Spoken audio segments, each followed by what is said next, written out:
आपसे हम सभी रूबरू हो रहे हैं। 3 तारीख को जो हमने एक प्रेस कॉन्फ्रेंस की थी उसमें एक बर्निंग इशू जो पूरे जम्मू को जिसने घेर के रखा हुआ है इल्लीगल माइनिंग को लेकर, उसको हमने उजागर किया था। और यकीनन कहीं ना कहीं सरकार भी उससे सत्ते में भी आई और सरकार को भी लगा कि बिना आग के धुआं नहीं होता है। अगर ये registered unit holder ultimately media में इतने ना सिर्फ भावुक हुए बल्कि अग्रेसिव भी हुए हैं, इसका मतलब हालात बहुत ज़्यादा ख़राब है। और रिवर तवी को लेकर अक्सर हम लड़ाई लड़ते रहे हैं कि जो ऑनरेबल हाई कोर्ट ने माइनिंग को स्टे किया है वो गवर्नमेंट को स्टे वकेट कराना चाहिए, क्योंकि ये रिवर तवी कईयों घरों की रोजी रोटी होने के साथ साथ सरकार का भी एक बहुत बड़ा साधन है। ये नेचुरल बेड मटेरियल है और गवर्नमेंट का ये रिसोर्स है, ये मेरा या आपका रिसोर्स नहीं है। गवर्नमेंट उसको आउटसोर्स करती है, उससे कईयों घरों की रोजी रोटी चलती है। लेकिन बदकिस्मती ये रही कि ऑनरेबल हाई कोर्ट की नज़रों में वो फाइलों में बंद है और सरेआम उसमें माइनिंग चलती है। और उसे अपनी माइनिंग की चोरी को छुपाने के लिए सरकार के चंद महानुभावों ने हम यूनिट होल्डर्स को बलि का बकरा बनाया। विशेष करके तवी के अंदर जो 14 जो स्टोन क्रशर्स हैं और जो बजालता बेल्ट में 8 स्टोन क्रशर्स हैं, अननेसेसरली हमें हरास किया गया। और पिछले तकरीबन 10 महीने से एक हस्ती खेलती इंडस्ट्री, एक ऐसी इंडस्ट्री जिससे कईयों घरों की रोजी रोटी जुड़ी हुई थी, कईयों घरों का संसाधन हम लोग जुटाते थे, उसको बिल्कुल ब्लैंकेट बैन बंद करके सील करके रख दिया है। जो हमारी पीड़ा में जैसे अग्नि में तेल का और घी का काम उस सील ने किया है। हम सरकार का भी शुक्रिया करेंगे कि हमारी उस प्रेस कॉन्फ्रेंस के बाद कहीं ना कहीं सरकार जागी और 4 तारीख को सरकार ने इस इल्लीगल माइनिंग को स्क्रूटनाइज करने के लिए और अब तक जो चोरियां हुई हैं उसको बाहर निकालने के लिए कि सरकार के घर में तो पैसा कोई नहीं आया और माल सरकार का सारा बिक गया, उसके लिए एक बहुत ही अच्छी 4 मेंबर्स की कमेटी बनाई है, हेडेड बाय श्रीमान ओपी भगत जी, जो हमारे डायरेक्टर जियोलॉजी माइनिंग है और बहुत ही काबिल अफसर हैं। उनके साथ श्रीमान आरसी कोतवाल जी जो डायरेक्टर फाइनेंस हैं, श्रीमान डॉक्टर राजकुमार जी जो डिप्टी डायरेक्टर जियोलॉजी माइनिंग है, और श्रीमान रमेश गंडोत्रा जी जो ऑलरेडी जियोलॉजी माइनिंग में अपने जीवन के पिछले 25-30 वर्षों का तजुर्बा लेके काम कर रहे हैं। ये हमें बड़ा अच्छा लगा कि माइनिंग को भी और हमारी स्टोन क्रशिंग इंडस्ट्री को भी बिल्कुल एक नेशनलाइज करने के लिए ये कमेटी बनी है। और हम उम्मीद करते हैं कि इंडस्ट्री को जीवित रखने हेतु सरकार का जो एक छोटा सा कहना है कि ईज द प्रोसेस, उसके तहत ये कमेटी काम करेगी और जल्दी अपनी रिपोर्ट सबमिट करके ना सिर्फ हमारी पावर रिस्टोर करे बल्कि रिवर तवी के अंदर जो माइनिंग पीआईएल के माध्यम से रुकवाई गई है, कोर्ट के अंदर उसको स्ट्रांगली कंटेस्ट करके माइनिंग रेगुलराइज हो जाए। ये चोरी के झंझट, ये गाली गलोच, ये गुस्सा, ये सारा ठंडा हो जाएगा। सरकार के घर का रेवेन्यू भी आना शुरू हो जाएगा। लेकिन हम एक बात के ऊपर फिर भी अड़े हैं कि जो अब तक चोरी हुई है वो बहुत बड़ा आने वाले दिनों में माइनर मिनरल स्कैम बड़ा होने वाला है। सरकार उसकी सीबीआई इंक्वायरी करवाए कि वो माल कैसे बिका, किसने बेचा, कहाँ कंज्यूम हुआ। बीइंग ए सिटीजन, शहर के नागरिक होने के नाते, तभी के चौकीदार होने के नाते हम सरकार को हर उस पॉकेट की जानकारी देने को तैयार हैं जहां से माइनर मिनरल चोरी से निकला और कहां कंज्यूम हुआ, उसका भी विद डाटा हम देने को तैयार हैं, बशर्ते कि सरकार उसकी जानकारी लेना चाहती है कि नहीं लेना चाहती। सरकार के घर में जो चोरी हुई है उसकी जानकारी लेना चाहती कि नहीं लेना चाहती।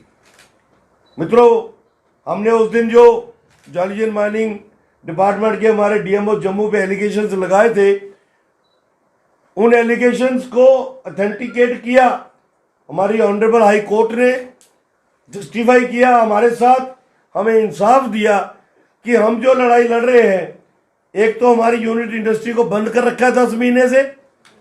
एक इंडस्ट्री खास करके स्टोन क्रशर वाला अगर किसी भी कारण से 1 महीना भी बंद रहता है बिना प्रोडक्शन के, बिना सेल के, उसको 4 से 5 लाख रुपया स्टेशनरी खर्चा पड़ता है यूनिट होल्डर को। तो 10 महीने से हम बंद थे तो तकरीबन 50-50 लाख रुपया हमारे ऊपर बर्डन पड़ गया। उसके ऊपर हमारे श्रीमान अंकुर सचदेवा जी ने पहले फरवरी में एक फटका दिया जो नाजायज था। अभी उसका हम दुखड़ा सरकार के आगे और ऑनरेबल कोर्ट में रो रहे थे और उसको सेटिस्फाई करने का प्रयास कर रहे थे। तो 27 अप्रैल को एक एक फटका और दे दिया, किसी को 90 लाख, किसी को 75 लाख, किसी को 1 करोड़, किसी को 1.25 करोड़, जो हमारे आपे से बाहर था, जिसके कारण हम 3 तारीख को हम अपना आपा भी खो बैठे और गुस्से में आकर बहुत कुछ हमें बोलना भी पड़ गया अपनी डिफेंस में। लेकिन कहीं पर भी वो किसी को हर्ट करने के लिए नहीं था। जिनके लिए भी वो बात कही गई उनको सिर्फ एहसास होना चाहिए था कि आपने किसी को कितना सताया होगा कि वो परिवार इतने दुखी हो गए होंगे कि उनको आपके खिलाफ सड़कों पे उतरना पड़ा। तो हम आपके माध्यम से ऑनरेबल हाई कोर्ट का आभार व्यक्त करते हैं जिन्होंने इस सिख होती इंडस्ट्री को फिर से जीवित किया है और उस पूरी प्रोसेस को स्टे कर दिया है।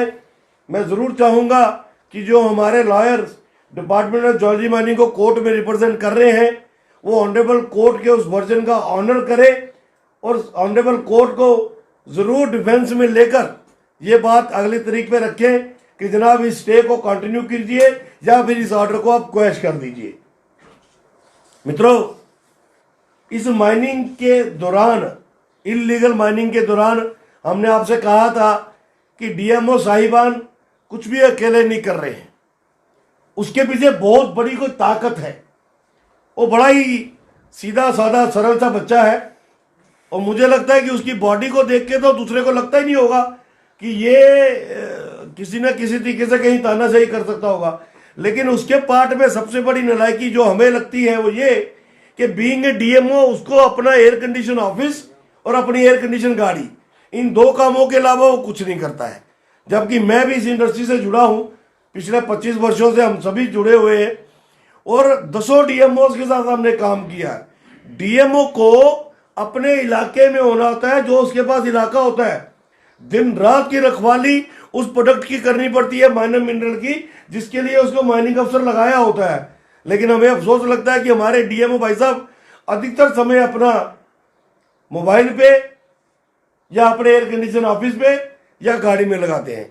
हाँ, उनकी सहायता उनके 2 सहायक बड़े अच्छे तरीके से करते हैं। जैसे मैंने आपको पिछली बार बताया था, श्रीमान भारत भूषण जी जो सेक्शन अफसर है और श्रीमान भानु प्रताप जी जो उनके गाड़ी का जो उनकी गाड़ी चलाते हैं, इन्होंने एरिया बांटा हुआ है। भानु प्रताप जी जो अखनूर एरिया से गुराई करते हैं, उसका एक सबूत हमारे हाथ आया है कि स्टोन क्रशर वाले से जबरदस्ती पैसा जब लेते हैं तो कैसे लेते हैं। हमारे किसी एक यूनिट होल्डर को एक बार उन्होंने इतना तंग किया कि मुझे आज ही पैसा चाहिए। उन्होंने कहा मेरा काम नहीं चल रहा, अभी पैसे नहीं है। उन्होंने बोला कुछ भी करके मेरे खाते में डालो। सरकारी कर्मचारी के खाते में जब कोई पैसे डालता है तो मित्रों आपसे कुछ छुपा नहीं है। ये देखिए भानु प्रताप सिंह के अकाउंट की स्टेटमेंट, 25,000 रुपया एक यूनिट होल्डर को उसके अकाउंट में डालना पड़ा।